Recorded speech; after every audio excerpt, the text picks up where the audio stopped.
Welcome to the Formulation Pill, where we discuss animal nutrition, animal science, and formulation. My name is Nicola Carnielli, and I'm the product owner for formulation here within Agrovision. Our guest today is Dr. Mikael Lassen. Dr. Lassen brings with him more than 30 years of experience as a WinOpti user.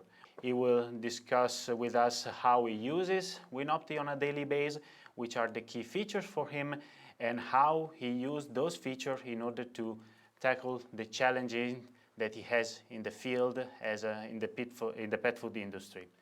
So without getting further, let's start our conversation with Dr. Lassen. Dr. Lassen, welcome, and thank you for accepting our invite. Thank you. Nice to be here. Likewise. So I would like to start our conversation in a very simple way. So to introduce to the people that are watching outside, who are you, what is your background, and what you're doing currently in your daily base? Well, as you told, my name is Mikael Lassén, pronounced. I was born in Finland in 1965, but I moved to Denmark in 1989. So I have been living in Denmark more than half of my age. I am educated as a biologist with specialty in human physiology, human nutrition, biochemistry, and pharmacology. Okay. I have been working with nutrition since 1987, and I did my PhD at Copenhagen University, or the Royal Veterinary Agricultural University, which it was called at that time. So I got my PhD in nutrition, in animal nutrition, in 1994. Since that, I have been working as an advisor, feed advisor, for the Danish fur breeders. So I was working with the optimization of mink food from 1994 to 2020. Okay, very interesting. Well, it's really nice to see that also someone else has a biology background. I'm myself a biologist that actually jumped in this beautiful field of agriculture. So it's really, really nice to have this conversation today. I think I'm very proud to be able to get work in the pet food industry as a biologist, because it is so dominated by the veterinarians. Excuse me for telling this, but veterinarians with no education in nutrition. One of the biggest challenges actually in this field is that sometimes a lot of colleagues are veterinarians. Nothing that is wrong with that, but of course the background, or let's say the mindset brings them to this kind of approach more on a diagnostical way, instead of a nutritional, which is like a very difficult field, and we have to consider a lot of stuff in order to... And no one should say that all veterinarians don't have nutrition as a background, because I also have some colleagues with great insight in nutrition, and it's a pleasure to work with those. Absolutely. But I'm also proud that I have been able to transform from the fur animal business to the pet food industry, because it is a total different world. Yeah, definitely. And one of the hardest things is to pass through the marketing organization, because if you look at most pet food companies, there is much more people in the marketing organization than in the nutrition part of the company. Yeah. Well, that's understandable. I think also this is due to the fact that when we talk about pet food, we are talking about cats, we're talking about dogs.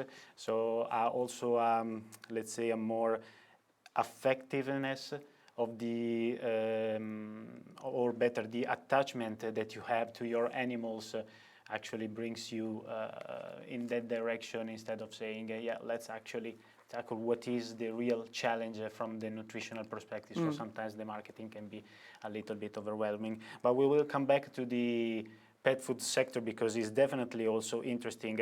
So as I said in the beginning, you are a 30 years user, WinOpti user. So one question, of course, is necessary is how do you use WinOpti on a daily basis? I have been using WinOpti on a daily basis for all those years to compose and to optimize diets for minks and now for dogs and cats. A great part of my work today is to optimize recipes for dogs and cats. So I use it almost every day. And I guess on a daily basis you have, of course, a lot of challenges. So the next question is how actually WinOpti help you to overcome those kind of challenges?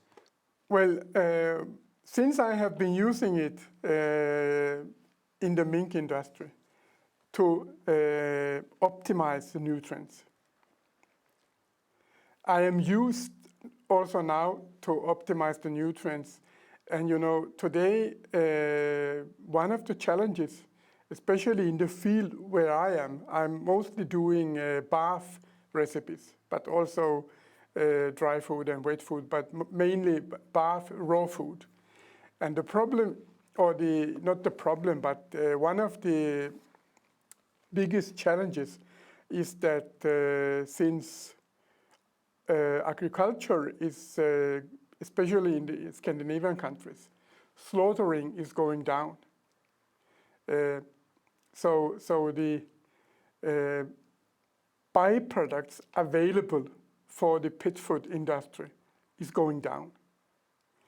But the production of pet food is increasing enormously the last couple of years. So in the fact that ingredients go down, production increases. One have to find new things to put in the recipes. So you have, for example, if you had a recipe which was 90% meat, then you have to find out, okay, can you reduce it to 80% meat, and how to do that?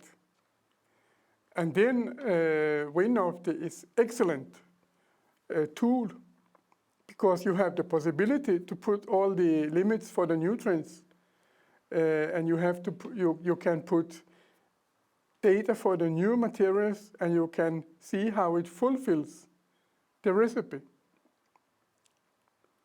You cannot do that in an Excel sheet or other thing, and of course you have to have integrity in your nutrients, so you know what kind of ingredients you have in your database.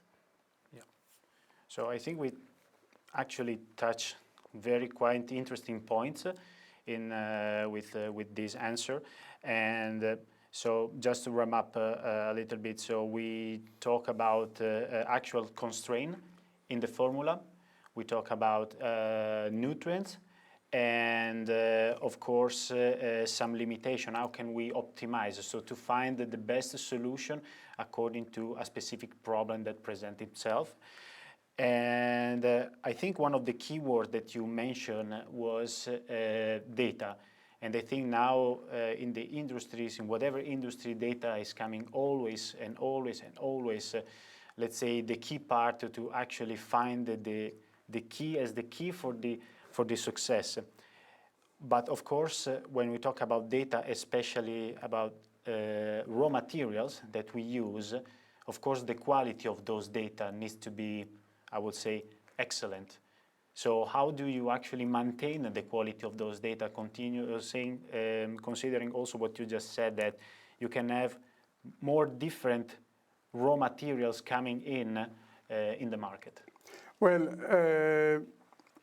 often I ask my customers to get their products analyzed. And when I say analyzed, I don't just mean dry matter, ash, protein, fat, fibers, calculate NFE. I mean total analysis with amino acids, fatty acids, All the minerals, and vitamins. Yes. And sometimes they also take all the heavy metals. So that is an extra information. Yeah. But because I need those data to be sure, because many of those recipes are so-called natural recipes, which are not added any synthetic minerals or vitamins. So I have to be sure that I can fulfill the nutrients by using ingredients. So therefore, I need data on all the ingredients I use in the recipe. Then it's much easier to make a complete food. At the end, when we talk about formulation, or generally speaking, optimization, no matter which animal, we are talking here about the pet food industry, but also for the cow industry, the pigless industry is probably a little bit different, but the concept is the same. But specifically in the pet food industry, there are so many different raw materials that are so variable that I guess also sometimes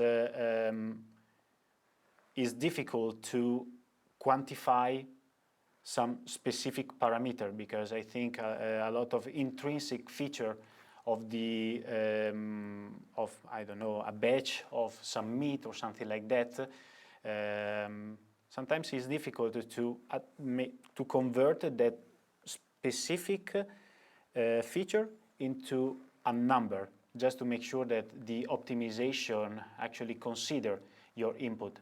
So how do you deal with that? Because it's quite interesting if I think, for instance, about palatability or any other feature that you... Palatability, if you talk about dry pet food, is mainly made of dried products and perhaps 20–30% fresh meat. So they are much more stable in the nutrients, and usually they add palatants to dry feed. So in that way they get good palatability, and they get rather stable values. But when you are talking about bath, for example, when you have fresh products, Yep, exactly. You need to know your products. For example, one good example is chicken carcasses. Okay. You cannot use one value for chicken carcasses. Chicken carcasses, you have to use the value of one specific producer. If you get chicken carcasses from Holland, it's one thing. If you get it from Iceland, it's one thing. If you get it from Norway, it's a third thing. And so on. So you need to know where is it. If you buy it from a dealer, you need to know, okay, from where does it come? And you need the specifications. And this has also to do with the palatability. For example, if they have different fat content or things like that. So you need to know your ingredients. Absolutely. So we go back always at the same point, that is essential to understand your raw materials up front and to ask for analysis in order to make sure that what you use inside your formulation program, in this case WinOpti, can be used properly to optimize the recipe in the best way. Because no matter, if you don't have your data right, you can use whatever kind of optimization program, and you won't get it right. So optimization programs only works where you have the data correctly. Yep. In the database. That's also a very important point, and we'll go back later to this because I want also at a certain moment to discuss about artificial intelligence, which is one of the biggest trends that we are seeing in this moment. But again, we are gonna back to this later. I just want instead to deep dive a little bit in your industry's expertise, and I think you already discussed about what is the big and challenging when you have to, let's say, have a conversation with other colleagues, with have more, let's say, a medical approach. And we actually touched the fact that the pet food industry is so different compared to the other sector on other species, especially because we have those kind of differences in palatability and the type of how the feed is produced. What are the other bigger differences together with compared to the other sectors? One of the biggest differences is, of course, that no matter if we make a recipe for pigs, cows, minks, we want the animal to gain optimal growth, optimal quality of meat, quality of the fur, to a minimal price. Because this is what optimization is about. So we optimize on minimizing extra nutrients, excess nutrients, and lowering the price. But when we take pet food, for a long time in pet food, price of ingredients has not been an issue. And they have a lot of surplus with nutrients in pet food recipes. For example, you can say that minimum protein is around 18% for a dog. But you have recipes from 24 to 35% of protein. So you have no limitation on the protein or amino acids. On the other hand, they have not been thinking so much about. One of the things I'm very focusing on, which I think I am one of the few who is looking into the balance between fatty acids, omega-6, omega-3 fatty acids. Because that's a really important thing for dogs and cats. Because they use large amounts of plant-based oils in pet food. So they get as much surplus of omega-6. But they hardly use anything which will contribute with the omega-3s, fatty acids. So they get a very unbalanced relation between omega-6, omega-3. This is coming more and more now to be discussed by others also. Main issues is that pet food is so dependent on the big companies. I don't name them, but the big pet food companies are owned by companies selling vegetable oils. So they do everything they can to use more and more vegetable oils in pet food. Yeah, at the end is the supply chain to stay in the loop. But it's a really important because I think many of the allergies among dogs and cats are caused by this unbalance. That's actually really interesting. I didn't know that part, so that's actually really interesting to have this your expertise. And just to let also people that are watching us understand more, for instance, if we have like kittens or a nice small puppy, consider what you just said. What are some of the key points that people has to consider when they choose their own pet food, for instance? For example, now you said the kittens and the puppies, which is really important because the omega-3s, eicosapentaenoic acid, EPA, and dogohexaenoic acid, DHA, is in fact forming the brain. So if you don't have those in the feed, then you will get the brain will not function normally. But on the other hand, it is equally important for the senior dogs because they also need to maintain the nervous system and the brain. In fact, there are research pointing out that situations in senior dogs reminds very much about Alzheimer's. So there are connections between that.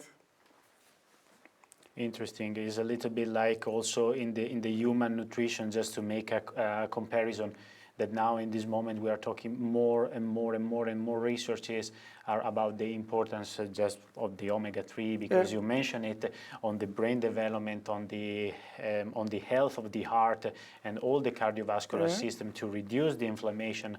So I guess that we are talking about the same, but of course in different species. So it's really nice to see that sometimes you have a research that starts in one field and can apply also in other ones. And I just want to go back to the WinOpti part. You discuss clearly about how you use it on a daily basis, and consider the challenges that you have discussed with us about the optimization and everything. Of course, WinOpti is a key player. In this. How does WinOpti support you in all of this? As I told you, protein was no issue in pet food formulation, but the minerals and the vitamins. So when I have now added all the ingredients into my database and into my optimization, I put the limitations for the minerals and for the vitamins based on what limitations we have from FEDIAF or AFCO. That's in pet food, the first limitations, because we have, besides the fatty acids, we have surplus of protein, amino acids, but we have not always enough of the vitamins and minerals. If we don't use optimization program, and we can put limitations for those ingredients. So that is the first thing I do when I make an optimization.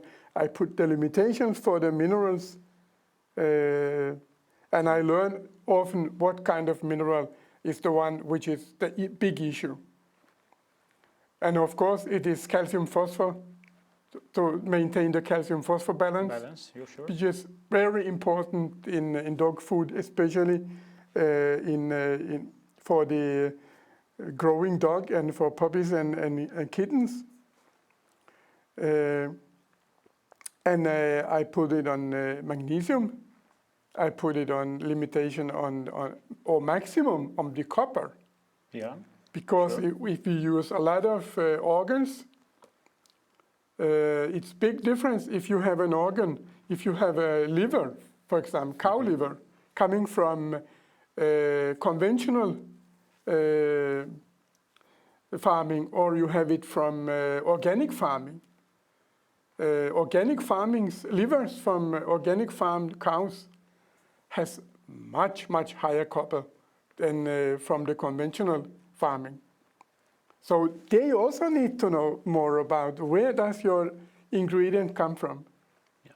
And where do if I have a lot of those wild animals in my recipe, I know that, okay, copper, vitamin A, max limitations. No problem with the minimum. Yeah. There you have the maximum. Yeah, the minimum is never a problem, and let's say that the big challenge is a maximum. Of course, as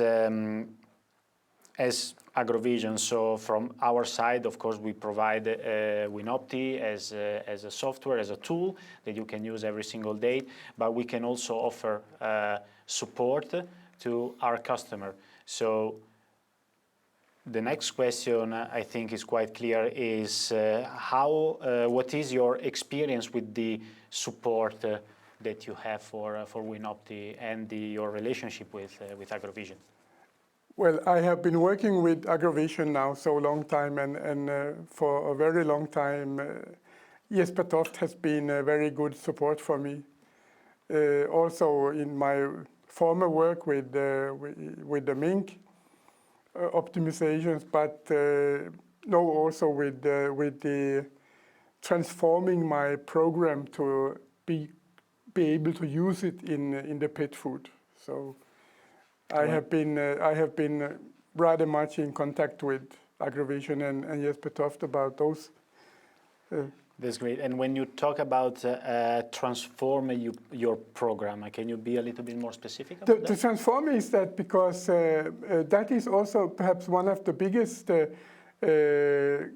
differences between pet food and also with the mink program, because there we are working with individual digestibilities of the raw materials. But in the pet food, you are only working with the Atwater calculations, which is a big difference because then you calculate with the digestibility of the crude protein and digestibility of the crude fat, and calculated NFE and the digestibility of the NFE. So you have to create formulas for that. So I work with two formulas there, which Jesper has been helping me with, the modified Atwater and the original Atwater calculation, but also with the stepwise, which is the FEDIAF, one of the FEDIAF's way of calculating the digestible energy or metabolizable energy. So you see, they work with crude protein, not digestible protein like we worked with earlier.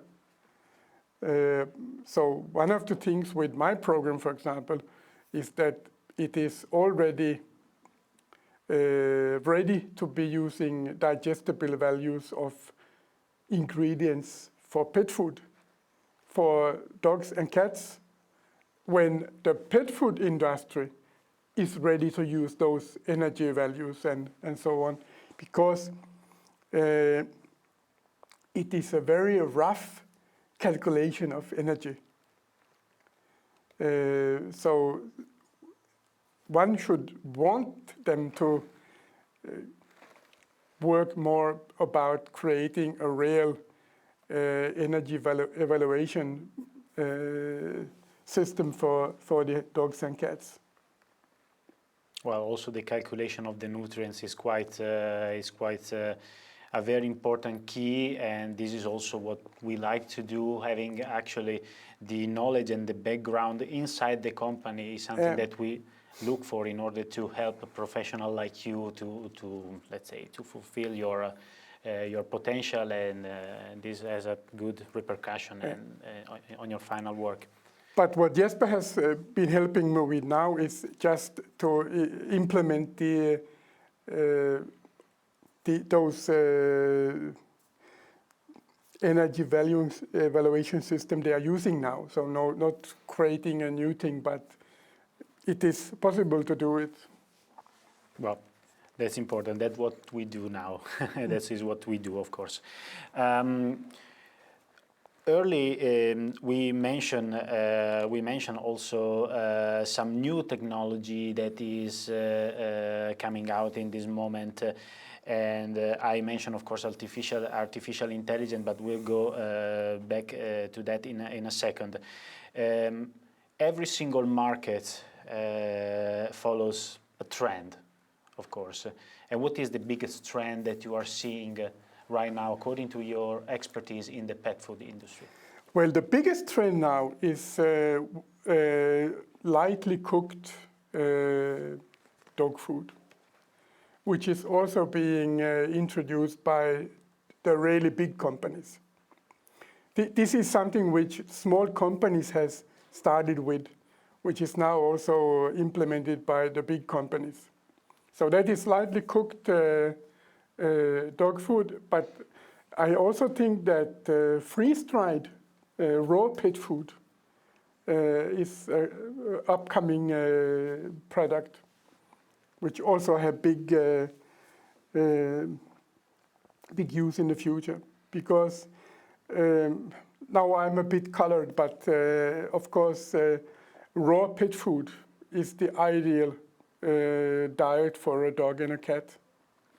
Well, not just for dog and cat. I think we are seeing, let's say, on the web every single time, also for human nutrition, a lot of experts saying, let's try to go to less ultra-processed food because this has a bigger repercussion on our health. So I guess this kind of trend is especially also for our lovely puppies and animals and pets more general, a big trend. But you have to admit that sometimes it can be challenging to have frozen dog food with you on traveling. Sure.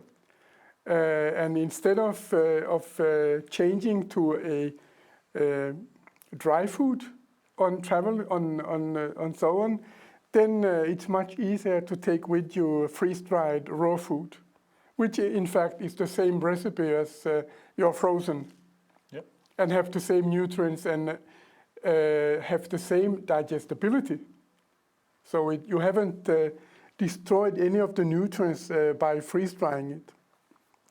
So I think that is a good thing. Okay. But another thing is also that you see also in dry pet food, you see more insect proteins, because sustainability is the key word. It should be sustainable dog food. And many, they just say, okay, if you use more potato, more peas, more quinoa, then it's sustainable. But is it now sustainable to take quinoa from South America and use it in dog food, where it's used as human food in Bolivia and in Peru, and where it becomes too expensive for the humans to use it, because they send it on export to be used in dog food, because it's sustainable to use in dog food? That's actually a very interesting question. And something, because also the insect is one of the big trends. Is this accepted for the pet food industry, or? I was to a conference a couple of years ago where they had made a survey regarding insects in dog food. And it was rather funny that those countries most against insects in dog food was England and United States. Do you know who was the most keen about using it? Let's hear. France. France. Okay. Okay. Oh, So, but I think insects, because insects is a sustainable solution, because you take byproducts. Now I say byproducts, which you cannot use otherwise to food or feed, and you take them through this black soldier fly larva, yeah.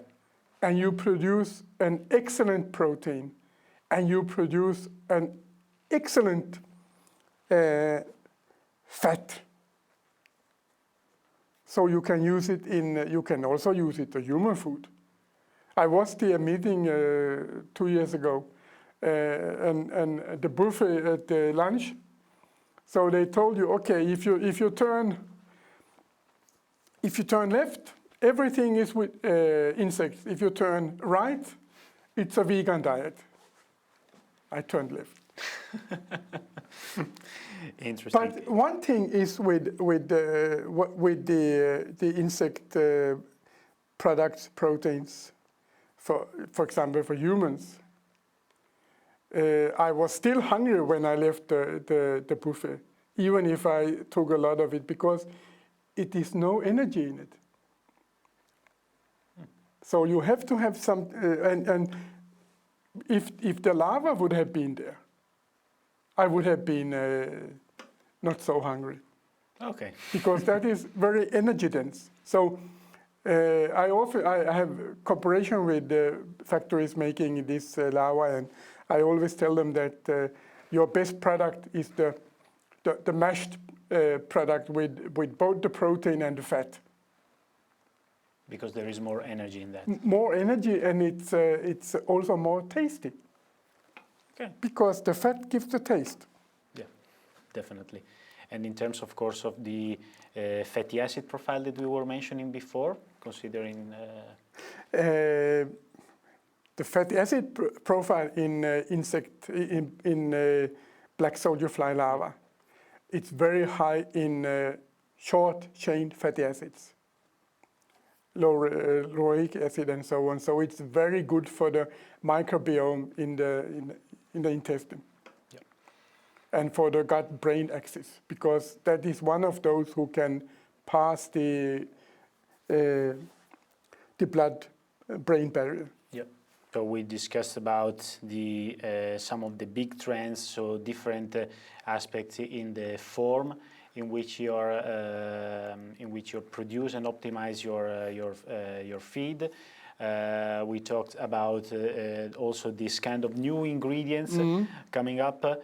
We just touched also the microbiome components, let's say, that is kind of essential. I'm kind of a fan of this, the importance of the microbiome in nutrition, because we saw that actually when you feed properly the bacteria that you have in your gut, you can actually have a very healthy repercussion on your entire body and an entire system. And here I also use my experience from the mink business and all those trials we did through many years with different ingredients. Because I know, like some of my colleagues doesn't know, is that, for example, with plant proteins, we made trials with both minks and with raccoon dogs and foxes, and we know that there's a limit for how much you can use. So this is also giving me information about, okay, if we have peas, for example. Peas is very good, but there's a limit. Don't ask me why, but we made 20 trials, and we always came to the same results. No longer than this. Then you see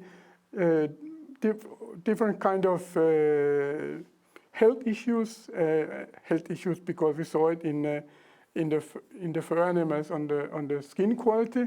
It declined. So we saw that it was something bad with it. For example, if you take maize gluten, we could use 3.5% maize gluten, maximum. So therefore, when I make a recipe, I always put a max limitation for those kind of ingredients. I know that these can give problems. And also calculate, okay, if we calculate them together, how much can we use of them as a total? For example, if you use both peas and soybeans, and you have some other of the legumes, then you put a limit for it, maximum limit. Yeah. So again, we go back to the importance of having the proper constraints in order to perform the better optimization at the end in the formula. So experience is one, of course, of the key. We discussed about the, let's say, more nutritional trend in the market, and as I said before, at a certain moment, I'd like also to touch also some technological trend that we are seeing also in the industry, especially in which artificial intelligence is one of them. Is artificial intelligence playing also an important role in the pet food industry in this moment? I think artificial intelligence can be a good player in when you have processing. So you can fine-tune your processes. Artificial intelligence in creating recipes. It's of course you can use it, but you still need you cannot become a nutritionist just by using artificial intelligence. Yeah. So you need to have the experience when you see what it gives you. Is this okay? For example, one good example is if you ask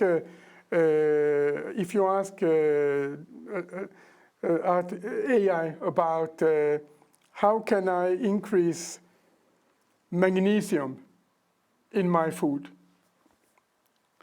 it most probably will tell you that, okay, use some seaweed. Okay, we use a lot of seaweed, but it doesn't tell you that seaweed has much more iodine than magnesium. So you will probably create a situation where you have a poisonous level of iodine just to fulfill your magnesium. Well, that's actually a very good point. So, considering that artificial intelligence, as how I see it, is the result of data and also prompting, so asking the right question to the artificial intelligence. I think many people will see this as a provocative question, but I also like sometimes to challenge people to see this also on a different perspective. Do you think that at a certain moment you can beat, let's say, AI, consider what everything we talked about data, about your experience and everything? I also use AI just for small checking and so on. But I still think that basic education and basic knowledge and experience cannot be beaten by AI. And of course, if you have ask it to make a recipe, it doesn't tell you anything about the consistency, the dry matter and so on. So you have to see, okay, can this stay together? So let's say that the key message here is, yes, of course, use artificial intelligence also just for being curious and just to say, let's try if I can find something else. But on top of that, always trust your experience, your education and your knowledge in order to say, okay, this is the right decision to make, that this is the right product, considering that we're talking about formulation, that I want to have at the end. So this has been actually a very fascinating discussion so far, and as we conclude, is there anything else that you want to add in all of this discussion, something extra point that we haven't touched, that we should have touched? I would say that I think agrovision is very useful for me, and it helps me to challenge many things and to conquer them, and also yeah, more or less to calculate in a good way. Well, as an agrovision, let's say, employee, that's a really nice, this is really nice to hear. So, Dr. Lassen, thank you so much for your time and for sharing your perspective. And thank you for watching this formulation pill. You can find Mikael on LinkedIn. And if you are interested in agrovision formulation, you just go to our website, www.agrovision.com/formulation. There is a Microsoft form to fill in, and we go back to you shortly. Again, thank you for watching, hope you enjoyed, and I'll see you at the next formulation pills.